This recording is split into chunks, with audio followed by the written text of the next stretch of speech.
सो hi guys, कैसे हैं आप सभी लोग। तो क्या हाल चाल, कैसी चल रही है आप लोगों की प्रिपरेशन। आई होप सभी लोग बढ़िया होंगे, घर बैठे मस्त वे में आप लोग अपनी प्रिपरेशन कर रहे होंगे। तो आज के इस वीडियो लेक्चर में आप सभी लोग का बहुत बहुत स्वागत है। मैं जानता हूं कि तुम्हारा यूनिट टेस्ट आने वाला है और क्लास 12th में तुम यूनिट टेस्ट में बहुत ज्यादा परेशान हो कि भैया फिजिक्स में हम लोग कौन कौन से इंपॉर्टेंट टॉपिक्स को पढ़े जो हमारे एग्जाम के लिए बहुत ज्यादा बेनिफिशियल हो सके और यूनिट टेस्ट के अंदर आ सकते हैं। तो मैं आप लोग को आज रफली बताने वाला हूं कि यूनिट टेस्ट में अगर मान लो आपका चैप्टर 1 से लेकर मोटे मोटे तौर पे चैप्टर 5 तक क्या आ रहा है तो क्या क्या चीजें पूछी जा सकती है, कौन कौन से इंपॉर्टेंट डेरिवेशंस रहेंगे, कहां से न्यूमेरिकल आ सकते हैं, इसके अलावा कौन कौन से इंपॉर्टेंट क्वेश्चंस रह सकते हैं, उनकी सारी पीडीएफ मैं आपको प्रोवाइड कर दूंगा। और साथ ही साथ आप में से काफी सारे ऐसे लोग हैं जिनका यूनिट टेस्ट आने वाला है कुछ दिनों के अंदर और आप लोग कंप्लीट रिविजन करना चाहते हैं, तो उन सब के बारे में मैं डिटेल में आपको बताने वाला हूं कि आप लोग के लिए मैं लाइव सेशंस लेकर भी आने वाला हूं यूनिट टेस्ट के रिविजन के लिए। सो चलिए स्टार्ट करते हैं आज के इस वीडियो को। तो जैसे कि आप सभी लोग जानते हो कि लगभग आप लोग के मान लो मोटे मोटे तौर पे 5 चैप्टर आ रहे हैं। हो सकता है स्कूल में डिफर हो सकता है कि किसी के इसमें 4 चैप्टर्स आ रहे हो, किसी के इसमें हो सकता है सिर्फ 3 चैप्टर आने वाले हो। तो जो भी कंडीशन है आप लोग की, तो मैं मोटे मोटे तौर पे 5 चैप्टर्स के लिए बता देता हूं मोस्ट इंपॉर्टेंट डेरिवेशंस कौन कौन से रहेंगे। तो यूनिट टेस्ट के पॉइंट ऑफ व्यू से आप लोग को बताने वाला हूं। पहली चीज तो ये, यूनिट टेस्ट पे जो भी चीजें पूछी जाएगी, याद रखना कम चैप्टर है इसलिए ज्यादा चीजें पूछी जाने की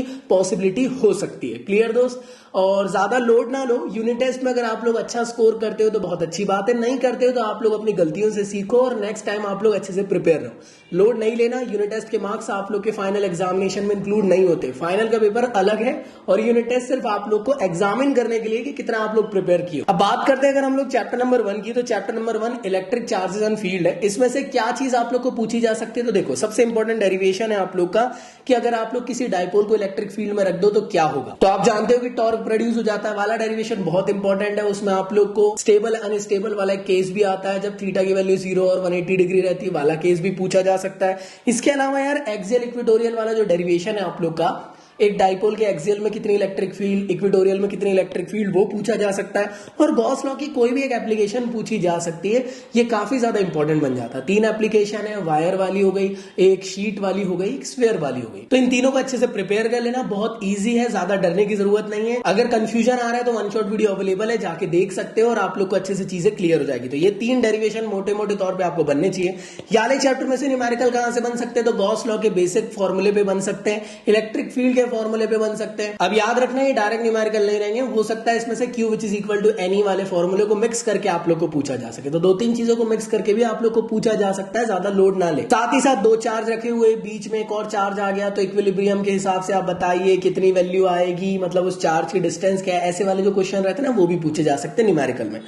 अगला है चैप्टर नंबर 2। यहां से एक चीज याद रखना, देखो जैसे यहां पे डाइपोल वाला है ना कि डाइपोल के इक्वेटोरियल पे एक्सियल पे कितनी इलेक्ट्रिक फील्ड, वैसी पोटेंशियल वाला भी बन सकता है। और साथ में जो सबसे ज्यादा इंपॉर्टेंट डेरिवेशन है वो है potential energy of 2 point charges वाला, जिसमें U which is equal to K Q1 Q2 upon R। ये वाला जो डेरिवेशन है बहुत इंपॉर्टेंट है, एग्जाम में आ सकता है, इसके ऊपर न्यूमेरिकल भी फंस सकता है आप लोग। इसके अलावा अगर मैं बात करता हूं कैपेसिटेंस वाले पोर्शन में, तो आप लोग को डाइलेक्ट्रिक कैपेसिटेंस वाले टॉपिक को अच्छे से पढ़ लेना है, जिसमें आप लोग को फोकस करना है पैरेलल प्लेट कैपेसिटर पे। पैरेलल प्लेट कैपेसिटर के ऊपर डेफिनेटली आप लोग को डेरिवेशन फंस सकता है। साथ ही साथ इसी के ऊपर न्यूमेरिकल भी आपको बेस्ड आ सकता है। एक और न्यूमेरिकल आपको ऐसा बन सकता है कि पैरेलल प्लेट कैपेसिटर है, उसके बीच में डाइलेक्ट्रिक है, तब क्या होगा, तो उसके ऊपर भी डेरिवेशन हम लोगों ने करे हुए, तो आप लोग उसको अच्छे से फोकस करके हुए पढ़ना। इसके बाद चैप्टर नंबर 3 की अगर मैं बात करूं तो ड्रिफ्ट वेलोसिटी बहुत ज्यादा इंपॉर्टेंट बन जाता है। डेफिनेशन पूछी जा सकती है यूनिट टेस्ट में, हो सकता है इसको आपको डिराइव करने को बोल दें, वीना वाला जो फॉर्म है वो, या पोटेंशियल के फॉर्म में, या इलेक्ट्रिक फील्ड के फॉर्म में, तो आपको बनने चाहिए। उन तीनों फॉर्मूले के न्यूमेरिकल बन सकते हैं बेसिक फॉर्म के, और कई लोगों को याद ही नहीं रहता है तो दिक्कतें आ जाती है, तो इसलिए अच्छे से पढ़ के जाना। साथ ही साथ एक और डेरिवेशन यहाँ पे काफी इंपॉर्टेंट है, ये वाला J which is equal to sigma E वाला, इसको भी अच्छे से डिराइव करके जाना। और कॉम्बिनेशन ऑफ सेल के ऊपर आपको डेरिवेशन फंस सकता है। न्यूमेरिकल की अगर बात करें इस चैप्टर में, तो किरचॉफ लॉ के ऊपर से एक आध क्वेश्चन आप लोग को आ जाएगा जो बहुत ज्यादा बेनिफिशियल आप लोग के लिए रहेगा एग्जामिनेशन पॉइंट ऑफ व्यू से। और बड़े नंबर में देखा जाए तो व्हीटस्टोन ब्रिज आपको पूछा जा सकता है, जो आप लोग के मैक्सिमम मार्क्स के क्वेश्चन जो रहते हैं ना उस कैटेगरी में पूछ सकता है। इसके अलावा अगर हम बात करें चैप्टर नंबर 4, जो काफी सारे लोग को बड़ा लगता है, हाँ जी थोड़ा सा बड़ा भी है, तो उसमें से आप लोग को देखो बायो-सैवर्ट लॉ क्या होता है, डेफिनेशन अच्छे से कवर कर लेना।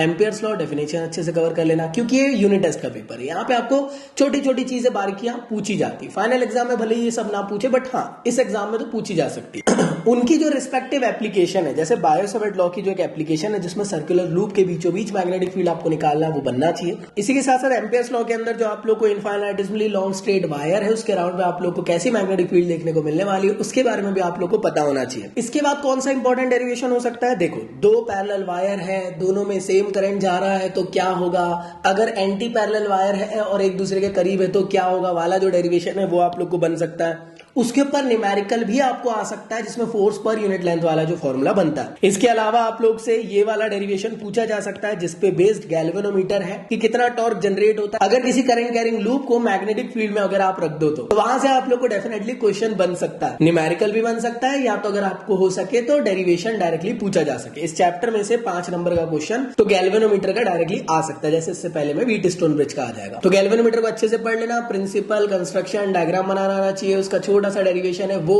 सेंसिटिविटी क्या होती है, वोल्टेज की सेंसिटिविटी, करंट की सेंसिटिविटी, उसके बेसिक फॉर्मूले। इसके बाद अगर आपका 5th चैप्टर आने वाला है तो मैग्नेटिज्म एंड मैटर से आप लोग याद रखें 2 ही इंपॉर्टेंट डेरिवेशन आप लोग को फंस सकते हैं। एक है bar magnet as an equivalent solenoid वाला, काफी इंपॉर्टेंट है और एग्जामिनेशन में आने की पॉसिबिलिटी बहुत ज्यादा रहती है। इसी के साथ साथ टॉर्क ऑन मैग्नेटिक डाइपोल वाला टॉपिक भी आपका बन सकता है कि एक मैग्नेटिक फील्ड है उसमें अगर आप मैग्नेटिक डाइपोल को रख दो तो वो किस तरीके से रोटेट होगा, कितना टॉर्क जनरेट करेगा, उसके बारे में।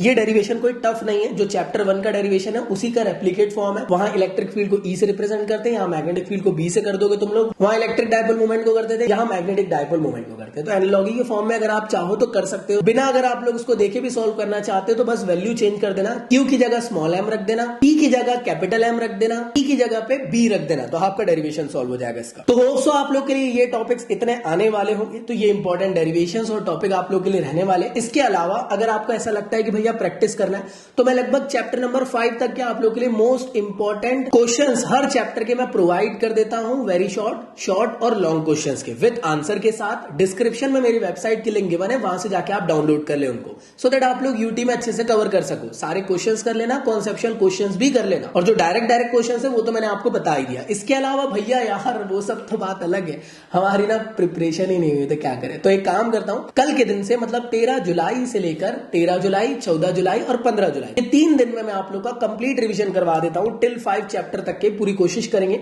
सो दैट आप लोग की एक तगड़ी प्रिपरेशन हो जाए यूनिट टेस्ट में। ये तीनों के तीनों लाइव सेशंस रहेंगे और ये फ्री क्लास रहने वाली है। इन क्लासेस के लिंक डिस्क्रिप्शन में मैंने दे दिया हूं, जाके एनरोल कर लो सो दैट मैं आप लोग का कंप्लीट रिवीजन फ्री क्लास में कवर अप करा सकूं। इन्विटेशन कोड अगर क्लास एनरोल होते टाइम मांगता है तो आप लोग को मेरा कोड ZAKI ज़की रख लेना। ये क्लास अनअकैडमी में होने वाली है, तो इसका ये मत सोचे कि आप लोग को किसी भी टाइप की यहाँ पे पेड क्लास रहेगी। जब भैया बोले हैं फ्री क्लास है तो फ्री क्लास है, 3 दिन के अंदर पूरा रिवीजन करा दूंगा यूनिट टेस्ट के पॉइंट ऑफ व्यू से, सो दैट तुम्हारी अच्छी प्रिपरेशन हो जाए और तुम लोग अच्छे मार्क्स यूटी में लेकर आ सको।